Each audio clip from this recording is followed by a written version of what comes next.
Hi friends welcome to कोवे smart kitchen.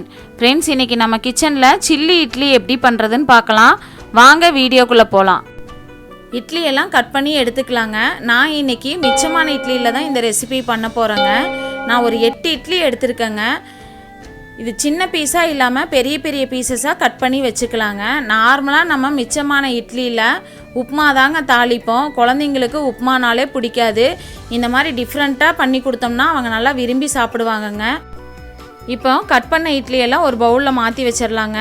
அதுல ஒரு ஸ்பூன் இஞ்சி பூண்டு பேஸ்ட் போட்டுக்கோங்க। ஒரு ஸ்பூன் உப்பு போட்டுக்கோங்க। ஒரு 1/4 டீஸ்பூன் மஞ்சள் போட்டுக்கோங்க। ஒரு டீஸ்பூன் மிளகாய் தூள் போட்டுக்கோங்க। ஒரு 2 ல இருந்து 2 1/4 டீஸ்பூன் வந்து பாத்துட்டீங்கன்னா கார்ன்ஃப்ளவர் மாவு போட்டுக்கோங்க। இப்போ நல்லா மிக்ஸ் பண்ணி விட்டுறலாங்க। இட்லியில மசாலாலாம் பிடிக்கிற அளவுக்கு நல்லா மிக்ஸ் பண்ணிருங்க। இது ரொம்ப அமுக்கி மிக்ஸ் பண்ணிராதீங்க, லேசா மிக்ஸ் பண்ணி விடுங்க, இல்லைன்னா இட்லி எல்லாம் உதிர்ந்து போயிருங்க। இப்போ ரெடி பண்ணியாச்சுங்க, நம்ம இட்லி பொரிச்சிரலாம்। அடுப்புல வடச்சட்டி வெச்சிட்டுங்க। இப்போ தேவையான அளவு எண்ணெய் ஊத்திக்கலாம்। எண்ணெய் சூடானதும் இட்லியை பொரிச்சு எடுத்துறலாங்க। இந்த மாதிரி ஒரு பீசஸா போட்டுக்கோங்க। போட்டு நல்லா கோல்டன் பிரவுன் கலர் வர வரைக்கும் பொரிச்சு எடுத்துருங்க।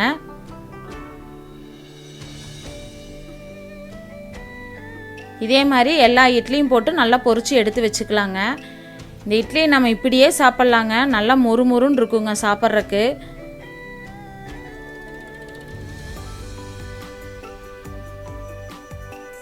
எல்லா இட்லி பொரிச்சு எடுத்தாச்சுங்க। பாருங்க இப்போ எவ்வளோ மொறுமொறுன்னு இருக்கு பாருங்க। ஒரு துண்டு இஞ்சியை இந்த மாதிரி பொடி பொடியாக கட் பண்ணி உரல்ல போட்டு இடித்து எடுத்துக்கலாங்க। நீங்கள் இந்த மாதிரி இடித்து வச்சுக்கலாங்க, இல்லைன்னா நல்லா பொடி பொடியாக கட் பண்ணி கூட வச்சுக்கலாங்க।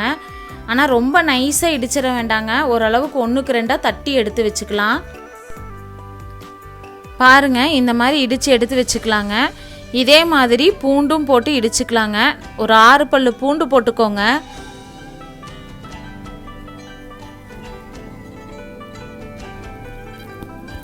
பாருங்க இந்த மாதிரி தட்டி எடுத்து வச்சுக்கோங்க।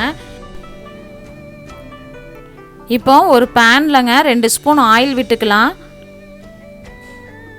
ஆயில் கொஞ்சம் சூடாகட்டுங்க। அதில் 1 ஸ்பூன் சோம்பு போட்டுக்கலாம்। சோம்பு கொஞ்சம் பொரியட்டுங்க। ஒரு கொத்து கருகாப்பிலை போட்டுக்கலாம்। கருகாப்பிலையும் நல்லா பொரிஞ்சு வரட்டுங்க। இடித்து வச்சிருக்க இஞ்சியும் பூண்டும் போட்டு நல்லா வதக்கி விட்டுறலாங்க। இஞ்சி பூண்டோட பச்சை வாசனை போகிற அளவுக்கு நல்லா வதக்கி விட்டுருங்க। பாருங்க இந்த மாதிரி வந்ததும் இதில் ஒரு 2 பெரிய வெங்காயம் பொடியாக கட் பண்ணி வச்சுருக்காங்க, அதுவும் போட்டு நல்லா வதக்கி விட்டுறலாம்।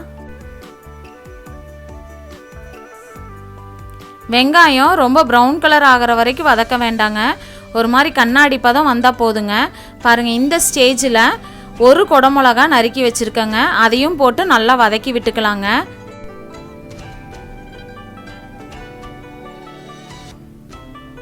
பாருங்க நல்லா வதங்கி வந்துருச்சுங்க। இந்த ஸ்டேஜில் ஒரு 2 ஸ்பூன் டொமேட்டோ சாஸ் ஊற்றிக்கலாங்க।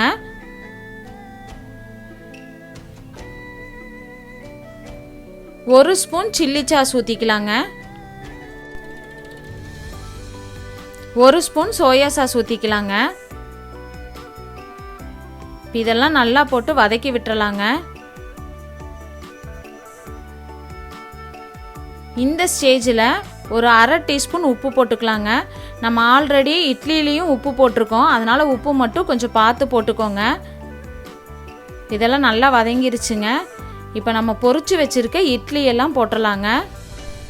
உங்கள் வீட்டில் டொமேட்டோ சாஸ் இல்லை அப்படின்னா ஒரு சின்ன தக்காளியை பொடியாக கட் பண்ணி ஆட் பண்ணிக்கோங்க। சில்லி சாஸுக்கு பதிலாக ஒரு 2 பச்சை மிளகாயை பொடியாக கட் பண்ணி ஆட் பண்ணிக்கோங்க। சோயா சாஸ் இல்லாட்டியும் பரவாயில்லைங்க। இப்போ இட்லி எல்லாம் போட்டாச்சுங்க, நல்லா மசாலாவோட இட்லி மிக்ஸ் ஆகிற அளவுக்கு நல்லா மிக்ஸ் பண்ணி விட்டுருங்க। இப்போ ஒரு 5 நிமிஷம் அப்படியே மூடி போட்டு வச்சிடலாங்க।